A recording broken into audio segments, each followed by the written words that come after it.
അപ്പയുടെ ആരോഗ്യം അത്രയും ശോഷിച്ചു പോകാൻ അവസാനം നമ്മുടെ അത്രയും അങ്ങ് മോശമാണ്. അപ്പോഴേക്ക് അപ്പോൾ ഒട്ടും അപ്പയുടെ ആരോഗ്യം ശ്രദ്ധിച്ചിരുന്നില്ല. എനിക്ക് ഇന്നും അപ്പ പറഞ്ഞ 100% അല്ലെങ്കിൽ 150% ഫോളോ ചെയ്യുന്നവരെ അപ്പ എന്നോട് പറഞ്ഞിട്ടുള്ളത്, മോളെ ആരെയും കൊണ്ട് അഹങ്കാരിയാണെന്ന് പറയിപ്പിക്കരുത്. അപ്പയുടെ ചിന്ത എന്ന് പറയുന്നത്, നമ്മളൊരു തെറ്റ് ചെയ്തിട്ടില്ലാത്തിടത്തോളം കാലം നമുക്ക് ആരെയും ഭയപ്പെടേണ്ട കാര്യമില്ല. അത് പറഞ്ഞു തന്നിട്ടുണ്ട്. ദൈവം എനിക്ക് തന്ന ഒരു ബ്ലെസ്സിങ്ങോ അനുഗ്രഹമോ ആയതുകൊണ്ടാണ് ഞാൻ ഇന്നിങ്ങനെ ഇരിക്കുന്നത്. ഏതെങ്കിലും രാഷ്ട്രീയക്കാരനോ ലോകത്തിലെ ഏതെങ്കിലും ഒരാൾ അപ്പയ്ക്ക് ഇങ്ങനൊരു യാത്രയയപ്പ് പോട്ടെ, യാത്രയയപ്പിന് ശേഷം 2 വർഷം കഴിഞ്ഞും ഇങ്ങനെ ആയിരിക്കുമെന്ന് ചിന്തിച്ചിട്ടുണ്ട്. എനിക്ക് തോന്നുന്നില്ല അങ്ങനെ ആയിരിക്കുമെന്ന് ആരെങ്കിലും ചിന്തിച്ചിട്ടുണ്ടെന്ന്. ഞങ്ങളിപ്പോൾ നിൽക്കുന്നത് പുതുപ്പള്ളി ഹൗസാണ്. അതായത് തിരുവനന്തപുരത്തുള്ള ഉമ്മൻചാണ്ടി സാറിൻ്റെ വീട്ടിലാണ്. അതായത് അദ്ദേഹത്തിൻ്റെ മകൾ മറിയം ഉമ്മൻ ആണ്, നമ്മുടെ ഡോക്ടർ മറിയം ഉമ്മനാണ് നമ്മുടെ മുന്നിലുള്ളത്. നമസ്കാരം. നമസ്കാരം. ഞാൻ ആദ്യം ചോദിക്കുന്നത്, ഈ ഡോക്ടർ എന്തിനാണ് ഡോക്ടറേറ്റ് ഉള്ളത്? മാനേജ്മെൻറ്റിലാണ് ഡോക്ടറേറ്റ്. ഞാൻ എൻജിനീയറാണ്, കമ്പ്യൂട്ടർ സയൻസ് എൻജിനീയറാണ്. പിന്നെ MBA ചെയ്തു, HR ഫിനാൻസ്. പിന്നെ മാനേജ്മെൻറ്റിൽ ഡോക്ടറേറ്റ് എടുത്തു. ടെക്നോ പാർക്കിലാണ് വർക്ക് ചെയ്യുന്നത്. അല്ലല്ല, ഞാൻ വർക്ക് ചെയ്യാം. സാധാരണ ഈ മുഖ്യമന്ത്രിമാരുടെ മക്കളൊക്കെ ഡോക്ടറേറ്റ് ഒക്കെ എടുത്തു കഴിഞ്ഞാലേ സാധാരണ വൈസ് പ്രസിഡന്റ് ആയിട്ടൊക്കെ വല്ല നമ്മുടെ മുതലാളിമാരുടെ കമ്പനിയിലൊക്കെ കാണും, അല്ലെങ്കിൽ ഇവിടുത്തെ കയർ ബോർഡ് അതുപോലുള്ള ഇതിൻ്റെ ഒക്കെ ചെയർമാനായിട്ട് കാണും. നിങ്ങളെ ആരും ആ വർക്ക് കണ്ടില്ല.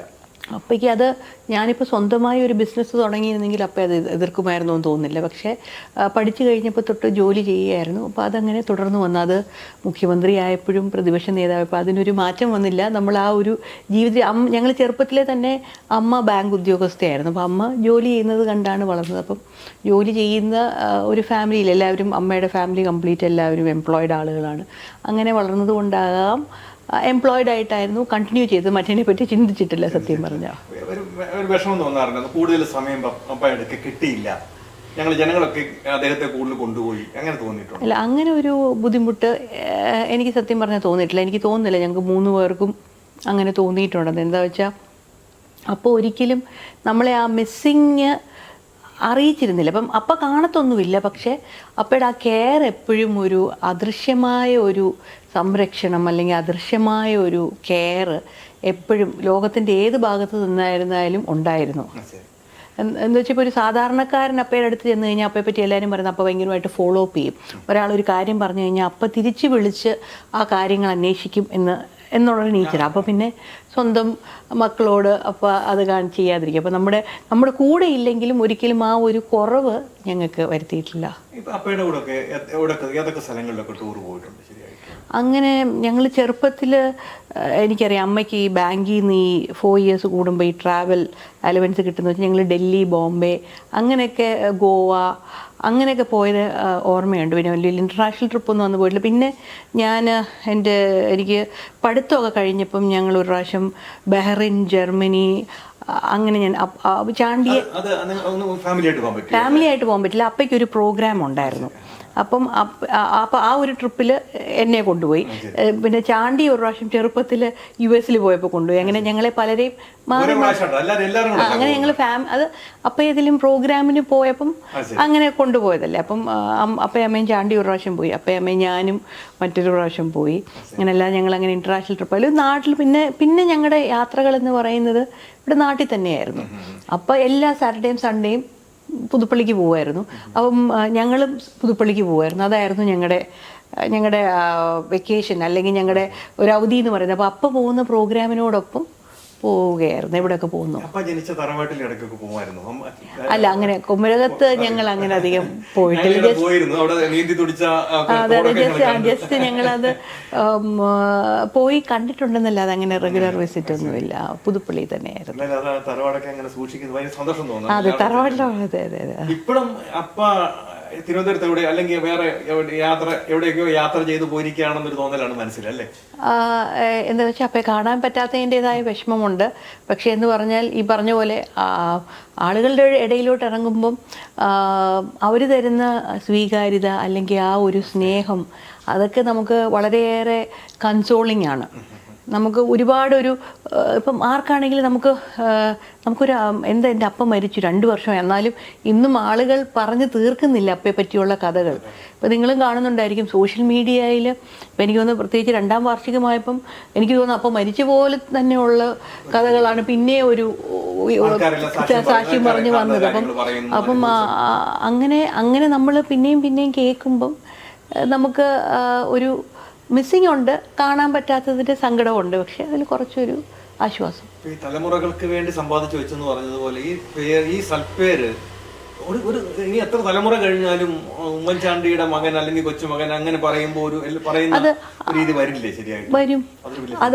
അത് വലിയൊരു സന്തോഷം. ഇപ്പൊ കഴിഞ്ഞ ദിവസവും ഞാൻ പറഞ്ഞില്ലേ, ഒരുപാട് പേര് മരിച്ചു, ഒരുപാട് വലിയ ജനസമുദ്രം അടക്കത്തിൽ വന്ന ഒരുപാട് നേതാക്കൾ കാണും, അല്ലെങ്കിൽ ഒരുപാട് ആളുകൾ കാണും. പക്ഷെ 2 വർഷമായിട്ടും കല്ലറയിൽ നിന്ന് ആളുകൾ ഒഴിയാത്തതൊരു പ്രതിഭാസമാണ്.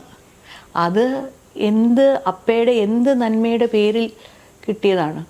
അപ്പം ആ ജനങ്ങൾക്ക് വേണ്ടി ചെയ്തത് ഒരിക്കലും നിങ്ങൾ എവിടെയെങ്കിലും കിട്ടും, നിങ്ങൾക്ക് വേണമെങ്കിൽ ചൂണ്ടിക്കാണിക്കാൻ പറ്റും പല പല നേതാക്കന്മാരുടെ അടക്കങ്ങൾ, അത് ചൂണ്ടിക്കാണിക്കാം, സംസ്കാര ചടങ്ങുകൾ. പക്ഷേ അത് കഴിഞ്ഞ് 2 വർഷമായിട്ടും ഇങ്ങനെ ഒഴിയാതെ കിടക്കുന്ന കല്ലറ, എപ്പോഴും ആളുകൾ നിറഞ്ഞു നിൽക്കുന്ന കല്ലറ, അത് ഒരു പ്രതിഭാസം തന്നെയാണ്. ഇത് ഇപ്പം പറയുമ്പോൾ അതിന്റെ കൂട്ടത്തിൽ പറയേണ്ട കാര്യം, മുൻ മുഖ്യമന്ത്രി ആയിരുന്ന അച്യുതാനന്ദന്റെ മരണം എങ്ങനെ നേരിട്ട് പരിചയം സംസാരിച്ചിട്ടുണ്ടോ? എങ്ങനെ തോന്നുന്നതിനെ കുറിച്ചിട്ട്? അങ്ങനെ അദ്ദേഹം അങ്ങനെ നേരിട്ട് ഒരുപാട് ഇൻട്രാക്ഷൻ ഒന്നുമില്ല, 1-2 പ്രാവശ്യം കണ്ടിട്ടുണ്ട് എന്നുള്ളതേ ഉള്ളൂ. അല്ല നേരിട്ട് അങ്ങനെ ഒരു അടുപ്പം ആയിട്ടില്ല. അദ്ദേഹം മരിച്ചു, അദ്ദേഹത്തിന് എനിക്കൊന്ന് വിലാപയാത്ര നടക്കുകയാണ്, ഒന്ന് പോയി കാണണം എന്നുണ്ടാകുമായിരുന്നു. പക്ഷെ ഇന്നലെ അപ്പയുടെ ചടങ്ങ് കഴിഞ്ഞ് വന്നതേ ഉള്ളൂ. അതെ, കഴിഞ്ഞ ദിവസം ചടങ്ങ് കഴിഞ്ഞ് ഇങ്ങ് എത്തിയതേ ഉള്ളൂ. അപ്പോൾ പിന്നെ എനിക്ക് പോകാനായിട്ടുള്ളൊരു സൗകര്യം ഉണ്ടായില്ല എന്നുള്ളതാണ് സത്യം. ഞാൻ ചോദിക്കുന്നത്, ഇപ്പൊ ധാരാളം ചാരിറ്റി പ്രവർത്തനങ്ങൾ, നിങ്ങൾ മുൻചാണ്ടി സാറിന്റെ മക്കളെല്ലാം ചാരിറ്റി വളരെ ഇൻവോൾവ് ആയിട്ട് പല കാര്യങ്ങളും, ചാണ്ടി ഉമ്മൻ തന്നെ 53 വീടുകൾ അദ്ദേഹത്തിന്റെ ഫൗണ്ടേഷന്റെ പേരിൽ കേരളം ഒട്ടിടക്കം ചെയ്യുന്നു. ശരിയായിട്ടും ചാണ്ടി ഉമ്മൻ ശരിയായിട്ട് ശ്രദ്ധിക്കേണ്ടത്, സാധാരണ ഒരു MLA എന്നുള്ള നിലയിൽ ആ ഒരു മണ്ഡലം മാത്രം ശ്രദ്ധിക്കുക, ആ മണ്ഡലത്തിലുള്ളവർക്ക് വീട് വെച്ച് കൊടുക്കുകയും ചെയ്താൽ മാത്രം മതി, ഈ വാസ്റ്റായിട്ട് പോകേണ്ട ആവശ്യമില്ല. എന്നിട്ട് അങ്ങനെയൊക്കെ ചെയ്യാൻ അതെങ്ങനെയാണ് അതിൻ്റെ ഒരു? അതെനിക്ക് തോന്നുന്നത് ഞങ്ങൾക്ക് മാത്രം കിട്ടിയ ഒരു പ്രിവിലേജ് ആകാം ചിലപ്പം. എന്ന് വെച്ചാൽ ഞങ്ങൾ ചെറുപ്പത്തിൽ തൊട്ട് നമ്മൾ കാണുന്നത് അപ്പയുടെ മുമ്പിൽ ഒരുപാട് സഹായം ചോദിച്ചു വരുന്ന വലിയ കഷ്ടപ്പാട് നമ്മൾ കാണുകയാണ്. അപ്പം അത് നമുക്ക് നമ്മുടെ ജീവിതത്തിൻ്റെ ഒരു ഭാഗമാണ്. അപ്പം അവസാനവും അപ്പയ്ക്ക് സംസാരം അവസാനം ഇല്ലാതായി. അപ്പോൾ ആ സംസാരിക്കാൻ പറ്റുന്നിടത്തോളം കാലം ആളുകളെ സഹായിക്കണമെന്ന് പറയുമായിരുന്നു. അപ്പോൾ സത്യം പറഞ്ഞിട്ടുണ്ട്, പേഷ്യൻസിനെ സഹായിക്കണം എന്ന് പറഞ്ഞിട്ടുണ്ട്. അപ്പം ഞങ്ങൾ പറഞ്ഞിട്ടുണ്ട്, അപ്പം നമുക്ക് ആരോഗ്യമായിട്ട് തിരിച്ചു വന്നിട്ട് നമുക്ക് ഉറപ്പായിട്ടും ചെയ്യാം. അപ്പം അപ്പയ്ക്ക് ഭയങ്കര കൺസേൺ ആയിരുന്നു രോഗികളെ പറ്റി. പക്ഷെ അത് നിങ്ങൾക്ക് ശ്രദ്ധിച്ചാൽ അതിൻ്റെ പ്രൂഫാണ്. അപ്പം മുഖ്യമന്ത്രി ആയിരുന്നപ്പോൾ ഒരുപാട് കാരുണ്യ പദ്ധതി, ആരോഗ്യ മേഖലയിൽ അപ്പോൾ ഒരുപാട് പദ്ധതികൾ ചെയ്തു. ഒരു പൈസയുള്ള ഒരു അപ്പ ചികിത്സയിലിരിക്കുമ്പോഴും സഹായിക്കണം എടുത്തു പറഞ്ഞിട്ടുണ്ട്, നമുക്ക് രോഗികളെ സഹായിക്കണം. അപ്പം അപ്പയ്ക്ക് ആരോഗ്യ മേഖല ഭയങ്കരമായ കൺസേൺ ഉള്ളൊരു മേഖലയായിരുന്നു. എന്ന് വെച്ചാൽ ഇപ്പം എനിക്കാണെങ്കിലും ഒരുപാട് പേര് നമ്മുടെ മുമ്പിൽ വന്നിട്ട് ക്യാൻസർ രോഗമാണ്, ആ രോഗമാണ്, ഈ രോഗമാണ്, 5000 രൂപ കിട്ടുമോ, 10000 രൂപ കിട്ടുമോ എന്ന് ചെറിയ എമൗണ്ടുകളാണ് ചോദിക്കുന്നത്. പക്ഷേ നമുക്ക് അങ്ങനെ അത് അറേഞ്ച് ചെയ്ത് കൊടുക്കുന്നത് നമുക്ക് എത്ര പേർക്ക് നമുക്ക് നമ്മുടെ അപ്പം നമ്മുടെ അടുത്ത് വരുമ്പം പേഴ്സണലി നമ്മൾ സഹായിക്കും. പക്ഷേ പേഴ്സണലി നമ്മൾ എത്ര സഹായിക്കും. അപ്പം അപ്പയെ അതുകൊണ്ട് തന്നെ അപ്പ വളരെയേറെ ഇമ്പോർട്ടൻസ് ഹെൽത്തിന് കൊടുത്തിരുന്നു. ഈ ബുദ്ധിമുട്ടുന്ന ആളുകളെ ഒരിക്കലും പൈസയുടെ കുറവ് കൊണ്ട് അതുകൊണ്ട് തന്നെ ഹെൽത്ത് വളരെ ഇതായിട്ട് കൺസിഡർ ചെയ്തിരുന്നു. അപ്പം അങ്ങനെയുള്ളത് കൊണ്ട് ഞങ്ങൾക്ക് ആ ചെറുപ്പത്തിലെ അത് കണ്ടത് കൊണ്ടായിരിക്കും നമുക്കൊരു ചാരിറ്റി വർക്ക് എന്നൊന്നും ഒരിക്കലും പറയാൻ പറ്റില്ല. കുറച്ച് നമ്മൾ ഇപ്പം എന്നെ ഉമ്മൻചാണ്ടിയുടെ മകളായിട്ട് ദൈവം ജനിപ്പിച്ചത് ദൈവത്തിൻ്റെ അനുഗ്രഹമാണ്. ചിലപ്പോൾ എന്നെക്കാട്ടി വേറൊരാളെ കുറഞ്ഞ് ജനിച്ചത് അത് അയാളുടെ കുറ്റം കൊണ്ടല്ല, അത് ദൈവം നിശ്ചയമാണ്. അപ്പം ദൈവം എനിക്ക് തന്ന ഒരു ബ്ലെസ്സിങ്ങോ അനുഗ്രഹമോ ആയതുകൊണ്ടാണ് ഞാൻ ഇന്നിങ്ങനെ ഇരിക്കുന്നത്. അപ്പം നമുക്ക് കിട്ടുന്ന ഒരു ബ്ലെസ്സിങ്ങിൻ്റെ നമുക്ക് ദൈവം ഒന്നിനൊരു കുറവ് വരുത്തിയിട്ടില്ല. അതിൻ്റെ ഒരു ഭാഗം നാം വേറൊരാൾക്ക് ഷെയർ ചെയ്ത് കൊടുക്കുക എന്നുള്ളതാണ് ചിന്ത. അത് എൻ്റെ ജീവിതാനുഭവത്തിൽ ഞാൻ പഠിച്ചിരിക്കുന്നത്, നമ്മൾ എൻ്റെ എക്സ്പീരിയൻസിൽ എങ്ങനെ അപ്പയുടെ ലൈഫിൽ നമ്മൾ കാണുന്ന, നമ്മൾ എന്ത് അങ്ങനെ ചെയ്താലും അതിൻ്റെ നമ്മളറിയാത്തൊരു കണക്ക് ബുക്കിൽ ആ കണക്കുകൾ എഴുതി വരുന്നുണ്ട്. അത് നമ്മൾ തകർന്നു പോകുന്ന അവസ്ഥയെ പോയാലും തകരാൻ ദൈവം വിടത്തില്ല. ആ ബുക്കിലെ കണക്ക് എത്ര ഉണ്ടോ ആ കണക്കനുസരിച്ച് നമ്മളെ തകരാതെ ദൈവം കൈപിടിച്ചെണീപ്പിക്കും. അങ്ങനെ നമുക്കൊരു എക്സ്പീരിയൻസ്. പിന്നെ അത് നമ്മൾ കണ്ടു വളർന്നതും കൂടെ കൊണ്ടാകാം, കേട്ട് വളർന്നതല്ല, കണ്ടു വളർന്നത് കൊണ്ട് നമുക്ക് ആ ഒരു ഇൻക്ലിനേഷൻ ഉള്ളത്. ഇപ്പം നമ്മളിപ്പോൾ നോക്കുമ്പോഴൊക്കെ അദ്ദേഹം ഈ ആൾക്കാരുടെ ആരോഗ്യത്തിലും അതിനെ കാര്യങ്ങളിലും ശ്രദ്ധ പതിച്ചെങ്കിലും സ്വന്തം ആരോഗ്യത്തിൽ എത്രമാത്രം ശ്രദ്ധ പതിച്ചെന്ന് ഞങ്ങൾക്ക് സംശയമുണ്ട്. അപ്പോൾ ഒട്ടും ശ്രദ്ധിച്ചിട്ടില്ല. അപ്പയുടെ ആരോഗ്യം അത്രയും ശോഷിച്ചു പോകാൻ, അവസാനം നമ്മുടെ അത്രയും അങ്ങ് മോശമാണ്. അപ്പോഴേക്ക് അപ്പോൾ ഒട്ടും അപ്പയുടെ ആരോഗ്യം ശ്രദ്ധിച്ചിരുന്നില്ല. അമ്മയൊക്കെ പണ്ട് എപ്പോഴും പറയായിരുന്നു, പക്ഷേ അതിലൊട്ടും കെയർ ചെയ്യാതിരുന്നതിൻ്റെ ബുദ്ധിമുട്ട് അവസാന കാലത്തിൽ നമുക്ക് ശരിക്കും മനസ്സിലായെന്ന് വെച്ചാൽ ഈ ജനസമ്പർക്കത്തിലൊക്കെ കണ്ടതുപോലെ അത് അത്രയും ദിവസമല്ലേ ഉള്ളൂ, എപ്പോഴും അങ്ങനെ തന്നെയായിരുന്നു. അപ്പോൾ ആളുകൾക്ക് വേണ്ടിയാണ് ജീവിച്ചത്. രാവിലെ ഒന്ന് ചിലപ്പോൾ ഉണ്ടെങ്കിൽ ബ്രേക്ക്ഫാസ്റ്റ് കഴിച്ചിട്ട് ഇറങ്ങും, പിന്നെ അതൊക്കെ ഫോൺ വരും. അതെല്ലാം പലപ്പോഴും പിന്നെ നമ്മൾ ഫാമിലി ആയിട്ടിരിക്കുമ്പോൾ എന്തോ അപ്പയെന്ന് ഇങ്ങനെ ചോദിക്കും. പക്ഷേ അപ്പോൾ പറയും, മോളെ എന്ത് ആവശ്യത്തിന് ആളുകൾ വിളിക്കുന്നതെന്ന് നമുക്കറിയത്തില്ല. അപ്പയ്ക്ക് ആ ഒരു മനസ്സാണ്, എന്ത് ആവശ്യത്തിനാണ് ഒരു ആവശ്യക്കാരൻ, ആ ഒരു മനസ്സ്.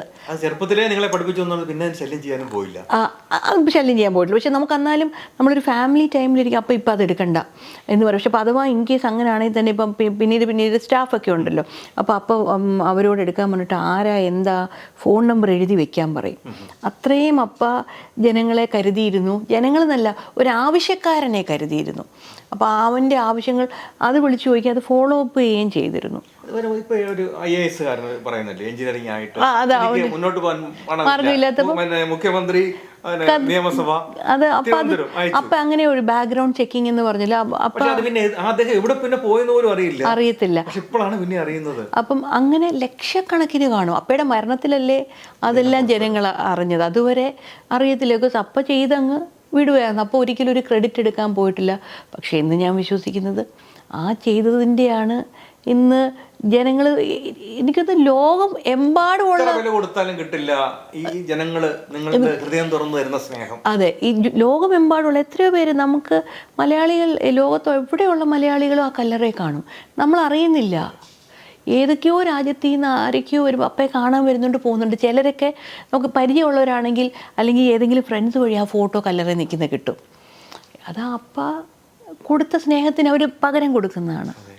ഞങ്ങൾ ഇതിന് മുമ്പേ ഒരാഴ്ച മുമ്പേ ഞങ്ങൾ അവിടെ വന്നപ്പോൾ തന്നെ മലബാറിൽ നിന്നൊക്കെ ഇഷ്ടംപോലെ മുസ്ലിംസ് അങ്ങനെ വരുന്നവരല്ല, ഈ കല്ലറയിലേക്ക് വരത്തില്ല, അവരുടെ വിശ്വാസം അനുസരിച്ച്. എന്നാലും അവരോട് വന്നിട്ട് നിന്നേച്ച് പോവുക, അതൊക്കെ കാണുമ്പോൾ ഞങ്ങൾക്ക് ഭയങ്കര അതിശയം തോന്നും. ഞാൻ കഴിഞ്ഞ ദിവസം പോയപ്പോഴേതോ ഇടുക്കിയിൽ നിന്ന് അങ്ങോട്ട് 10-20 പേര് അവർ പറഞ്ഞ കോട്ടയം വരെ വന്നു. അപ്പോൾ ഈ കോട്ടയം വരെ വരുന്നവരെല്ലാവരും കല്ലറയിൽ കയറിയിട്ടാണ് പോകുന്നത്. അല്ലെങ്കിൽ അതിൻ്റെ ആ ഏരിയയിൽ കൂടെ പോകുന്നവർ ഒന്ന് വന്ന് അപ്പയെ കണ്ടിട്ടാണ് പോകുന്നത്.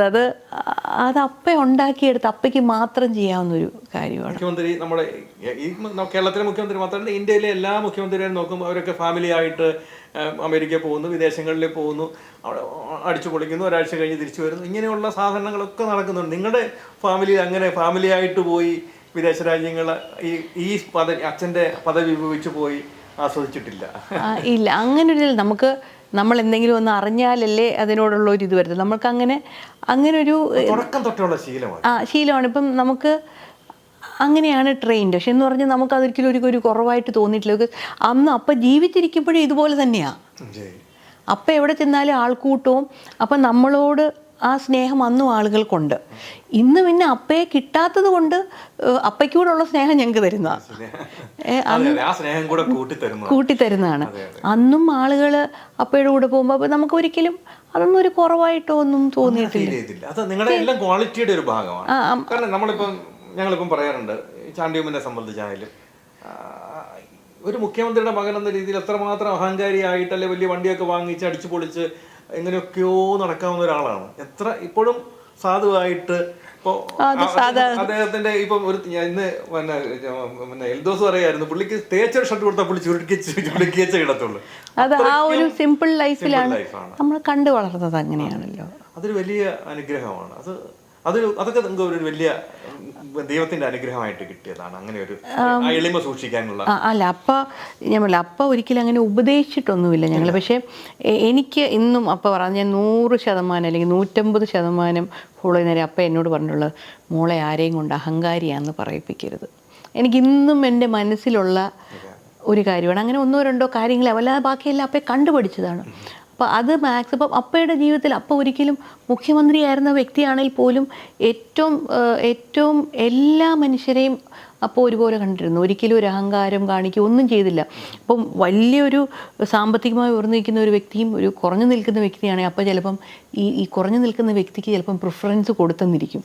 അങ്ങനെ അവർക്കൊരു മനസ്സിനൊരു ഇത് തോന്നാൻ പാടില്ലെന്ന് വെച്ചപ്പം അങ്ങനെയുള്ള ആ ഒരു കാര്യം എനിക്ക് കൃത്യമായിട്ട് പറഞ്ഞു തന്നത് ഓർമ്മയുണ്ട്. ഇപ്പം ഇനിയിപ്പം നമ്മുടെ കഴിഞ്ഞ ദിവസം അമ്മയുടെ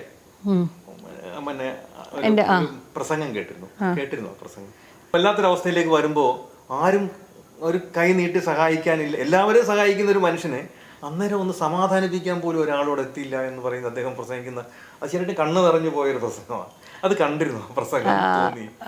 ഞാനത് ഫുള്ളായിട്ട് കണ്ടില്ല, പക്ഷെ എനിക്ക് ഇത് മനസ്സിലായി. അത് അമ്മയുടെ വികാരം പറഞ്ഞു. പക്ഷെ അപ്പ ഒരിക്കലും എനിക്ക് തോന്നുന്നില്ല അപ്പ അങ്ങനെ ചിന്തിച്ചിട്ടുണ്ടെന്ന് തോന്നുന്നില്ല. നമുക്ക് പരാതിയും പറയുന്ന വ്യക്തിയല്ല. നമുക്ക് വരുന്നതിനെ അപ്പയുടെ ചിന്ത എന്ന് പറയുന്നത് നമ്മളൊരു തെറ്റ് ചെയ്തിട്ടില്ലാത്തിടത്തോളം കാലം നമുക്ക് ആരെയും ഭയപ്പെടേണ്ട കാര്യമില്ല. അത് പറഞ്ഞു തന്നിട്ടുണ്ട്. നമ്മളൊരു തെറ്റ് ചെയ്തിട്ടില്ലെങ്കിൽ നമുക്ക് ആരെയും ഭയപ്പെടേണ്ട കാര്യമില്ല. അപ്പം എത്ര കാലം താമസിച്ചാലും എല്ലാം തെളിഞ്ഞു വരും. അപ്പം അതുകൊണ്ട് അപ്പ ഒരാൾ ആശ്വസിപ്പിക്കാൻ വന്നില്ല. അപ്പയുടെ ഏറ്റവും വലിയ ക്വാളിറ്റി അപ്പ മറ്റുള്ളവരെ സഹായിക്കുക, കാരുണ്യ പ്രവർത്തനം ചെയ്യുക, അതൊന്നും തിരിച്ച് പ്രതീക്ഷിച്ചുകൊണ്ടല്ലോ ഒരിക്കലും. അപ്പം എനിക്ക് തോന്നുന്നില്ല വന്നില്ല. അപ്പം അത് ഒരിക്കൽ മറ്റൊരാൾ ആശ്വസിപ്പിക്കാൻ വന്നില്ല എന്നുള്ളത് അപ്പ ഒരിക്കലും എടുത്തിട്ടുണ്ടെന്ന് തോന്നുന്നില്ല. ഇപ്പൊ നമ്മളെ എഞ്ചിനീയറുടെ കാര്യം പറഞ്ഞു. അദ്ദേഹം IAS അവിടെ മീറ്റിംഗിൽ ഒരേ സമയത്ത് അദ്ദേഹത്തെ കൂടെ കിട്ടിയപ്പോൾ പറഞ്ഞു, സാറിനെ കുറിച്ച് എനിക്ക് ഞാൻ 2 വാക്ക് പറയണ്ട, ആ പ്രസംഗം കേട്ടിട്ടേ പോകാമെന്ന് പറഞ്ഞിട്ട് അതൊന്നും കേൾക്കാൻ പുള്ളി നിൽക്കാതെ പുള്ളിക്കാരെ നന്ദി പറയാൻ പോവാണ്. അത് പുള്ളി അങ്ങ് അടുത്ത സ്ഥലത്തേക്ക് പോവാണ്. അപ്പൊ അത്ര പോലും. പക്ഷെ ഞാൻ ഇന്നും വിശ്വസിക്കുന്നു പ്രതിഫലം ഇഷ്ടിക്കാതെ ഒരാൾക്ക് അതിന് ദൈവം ഇന്ന് എണ്ണി കൊടുത്തോണ്ടിരിക്കുവല്ലേ. ഈ ലോകമെമ്പാടുമുള്ള മലയാളികൾ അത്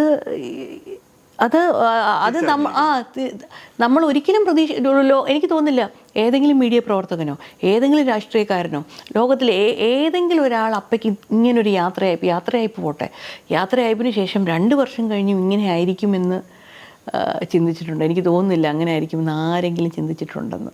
പക്ഷെ അന്ന് അമ്മ പറയുന്ന കൂട്ടത്തില് അമ്മ പറയുന്ന കൂട്ടത്തിൽ ഒരു കാര്യം കൂടെ പറയുന്നുണ്ട്. മീഡിയ പ്രവർത്തകരൊക്കെ അന്ന് കുറെ ചവിട്ടി തേച്ചെങ്കിലും അവരാണ് ഇപ്പൊ ഞങ്ങൾക്ക് സപ്പോർട്ടായിട്ട് നിൽക്കുന്നതെന്ന് പറയും. മീഡിയക്കാർ വളരെ വളരെ വളരെ സപ്പോർട്ടീവാണ്. നമുക്ക് എന്ത് ഇതിലും അപ്പയുടെ കാര്യത്തിൽ വളരെ വളരെ സപ്പോർട്ടീവായിട്ട് എല്ലാവരും ഫുൾ സപ്പോർട്ടായിരുന്നു. അതൊരു വലിയ സന്തോഷം. അപ്പൊ അവരും തിരിച്ചറിഞ്ഞിരിക്കും, ജനവും തിരിച്ചറിഞ്ഞു.